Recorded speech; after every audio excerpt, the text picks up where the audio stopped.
కేటీఆర్ రెడీగా ఉన్నాడు జైలుకు పోనీకి. రేవంత్ రెడ్డి నువ్వు మొగోడి అయితే దమ్ము ఉంటే జైల్లో పెట్టంటున్నాడు. మొగోడు కాదు, మా ముఖ్యమంత్రి గారు నీతి నిజాయితీగా ఉంటుండు. చట్టం పని చట్టం చేసుకుంటే పోతుంది. మా ముఖ్యమంత్రి గారి పని ఏంటి తెలుసా? తెలంగాణ ప్రజలను పరిపాలించాలి. తెలంగాణలో అట్టడుగు వర్గాలు ప్రజలు, ఎస్సీలు, ఎస్టీలు, బీసీలు, మైనార్టీ అట్టడుగు వర్గాల ప్రజల కోసం స్కీములు అమలు చేయాలి. ప్రజల సేవ చేయాలి. ప్రజలకు ఏం కావాలి అనేది వాళ్లకు సమకూర్చాలి. ప్రజా పరిపాలన నడిపిస్తున్నాడు.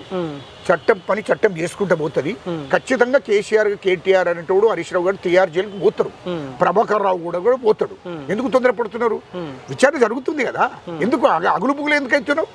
నువ్వు ఎంత దోసుకున్నావో ఇయర్లో హైదరాబాద్ చుట్టూ 30,000 ఎకరాలు నిజాం వంశస్థుల భూమి. దానికోసమే కేసీఆర్ అంటూ ఆనాడు ముఖ్యమంత్రిగా ఉండి దానికోసమే దాన్ని తీసుకొచ్చాడు.